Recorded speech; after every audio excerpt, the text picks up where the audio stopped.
Hi, I'm Tyler, and welcome to another episode of my Christian Music Week reviews. Each week I take 5 releases, be it LZPs or singles, and after I'm listening to them all week, I come back here and I review them, I share what I think about them. So without further ado, let's get to this week's first release. Newsboys' new completed album, Worldwide Revival Deluxe.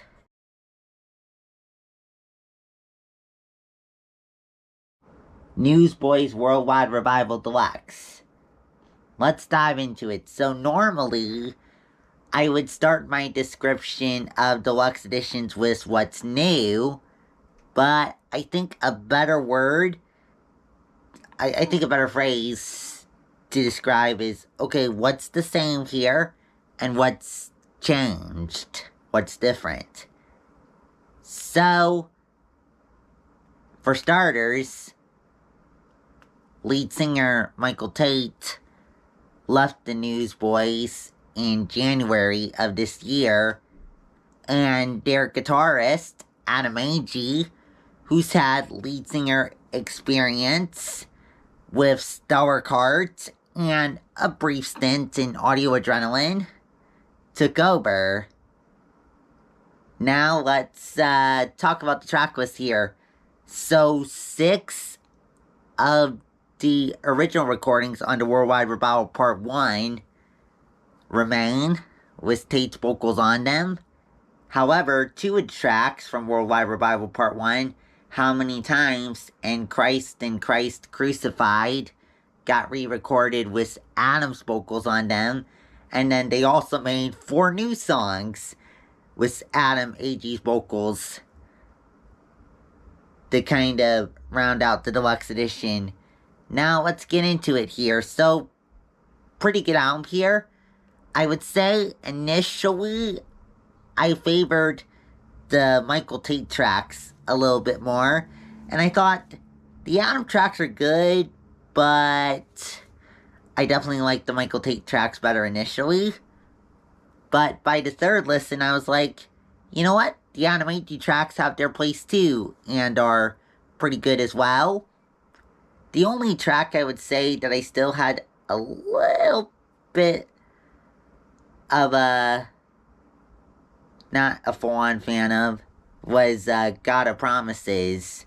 I thought Adam's voice sounded good on that track after a little bit, but I felt like his voice took a little more time to warm up on that track. That's just my take, though.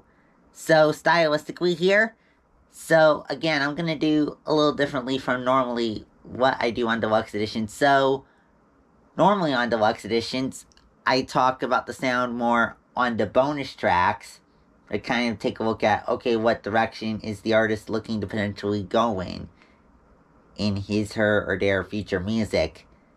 But, in this case, I feel like it's better to just kind of analyze the album as a whole rather than looking directionally. That's just my take. Pretty balanced between the upbeat and ballad moments, I would say. The upbeat moments have kind of a pop rock sound to them, often with worship influence, sometimes with contemporary influence. Also, a little bit of folk influence sprinkled in on How Many Times and God of Promises. And I mentioned earlier that Adam Agee used to be the lead singer for Stellar Heart. So one track that was kind of unique was New Name, which kind of blends the Newsboys pop rock sound with his former band Stellar Heart's punk sound. So that was kind of a cool mashup there for sure, stylistically. And then the ballad side of things has kind of a contemporary worship sound, sometimes with a pop rock influence. And as for the lyrics here, pretty good lyrics here. Very good lyrics here, actually. Newsboys talks about how in hopelessly impossible hard times of change, we can peacefully trust our hope in Jesus, in his love, through his sacrificial death on the cross, and through his resurrection to revive us to be free from sin, shame, and death, to have life through the Holy Spirit, of following His leading and glorifying Jesus as we peacefully trust our hope in God, to faithfully keep His promises, to give us strength and protection through His sovereign power in hard times.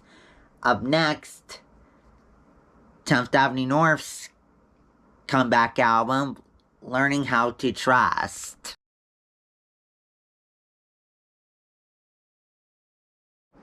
10th Avenue North's comeback album, Learning to Trust. Let's dive into it.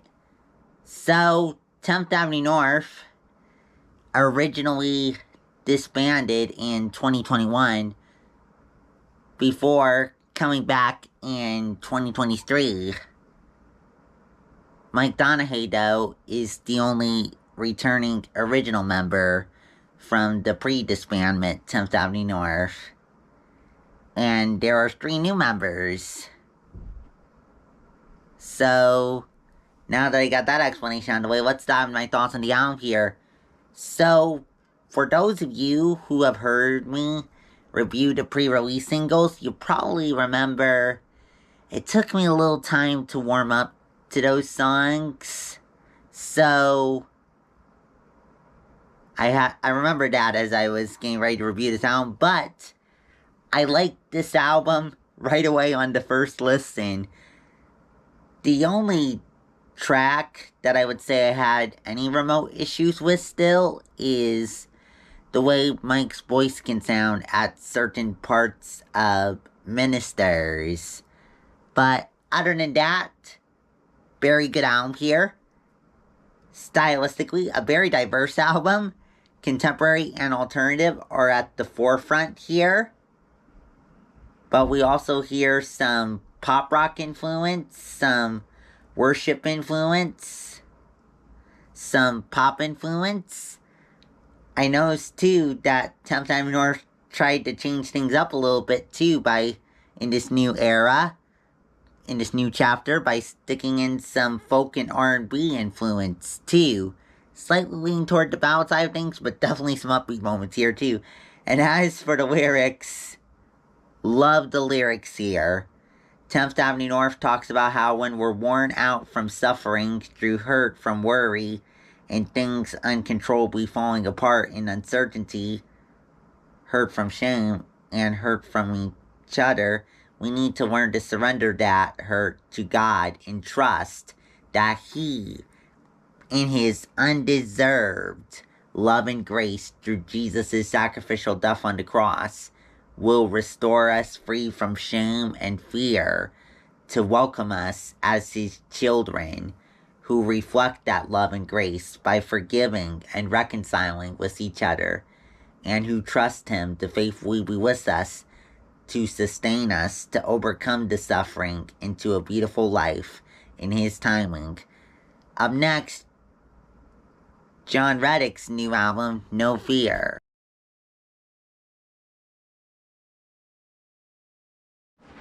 Jon Reddick's new album, No Fear.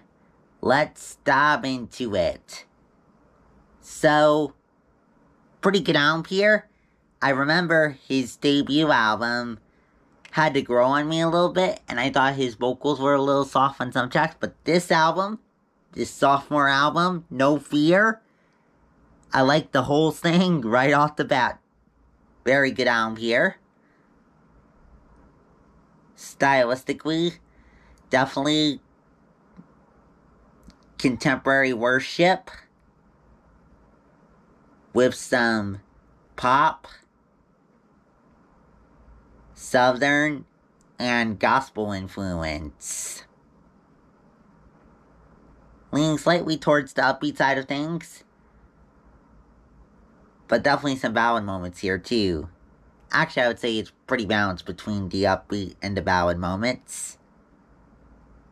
And as for the lyrics here, pretty good lyrics here too.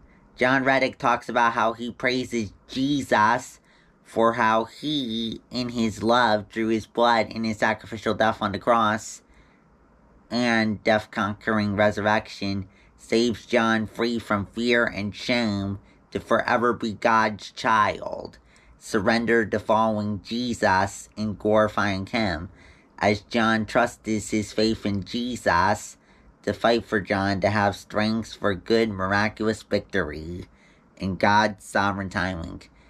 Pretty encouraging lyrics here. Up next, Lee Bassey's debut album, Love Me To Life.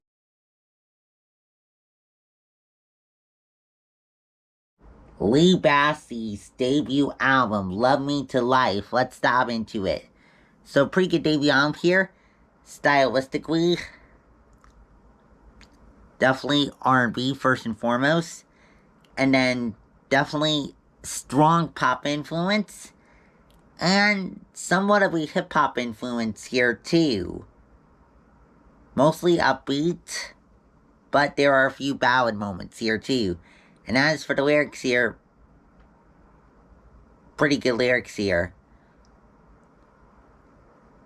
Really speaks of the healing love that she's received from God and her husband. And as for the lyrics here, Lee Bassey talks about how the unconditional love of God and her husband healed her free from an unsatisfying past of sin and hurt to surrender all her life to loving and following Jesus.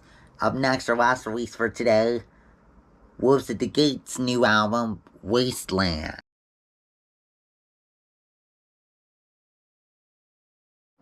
Wolves at the Gate's new album, Wasteland. Let's dive into it. So, pretty good album here. Stylistically, definitely a very heavy metal album, first and foremost. All pretty heavy on the main songs, with some hard rock and alternative influence in there. Vocal here, screaming vocals first and foremost, but definitely some singing and some screaming going on too. However, there are a few interludes scattered throughout this album, and the interludes take on mostly an alternative ballad feel, except for Wanting, which has an upbeat electronic pop alternative feel. Actually, I should add that the main heavier songs even have electronic influence in a couple of those tracks too, combined with the heavier hard rock and metal. And as for the lyrics here, so one reason I always love reviewing Wolves at the Gate is that they have really good lyrics. And this album is no exception, as it shows the deadly nature of sin and how it separates us from God. But it also shows how Jesus can heal us from that. And as for the lyrics here, Wolves at the Gate talks about how the devil deceived us into addiction to the pain of hidden sin that's causing us to be distant from God, to hopelessly destroy each other, and ultimately destroying us into death. And we need to trust the truth that Jesus can heal us free from that, to have life of peace before we run out of time, even when the devil tries to make us doubt it through his lies. Well, that's it for this week. Come back next week for 5 more releases. If you like what's on the video, please subscribe. I put out videos every Friday at 9:30 a.m. Pacific time. Also, if you have any thoughts on today's releases or what I may have said about them, let me know that in the comments below. Also, in the comments, you can let me know if there's any awesome releases that came out today that you want to see in next week's video. Also, check out the playlist section on YouTube. And if you want the Spotify version of the My Music Month Stream playlist, you can find that in a link on the community tab of my YouTube channel. And this month's edition of the playlist, which showcases what I was listening to in May. And yes, the playlist came out within the last week on Sunday. And this month's edition of the playlist includes songs from artists like Some Stay Slumber, Bayless, Schema Boy, Hillsong Young and Free, and others, so go and check out if you're interested. Well, go now. See you next week. Bye.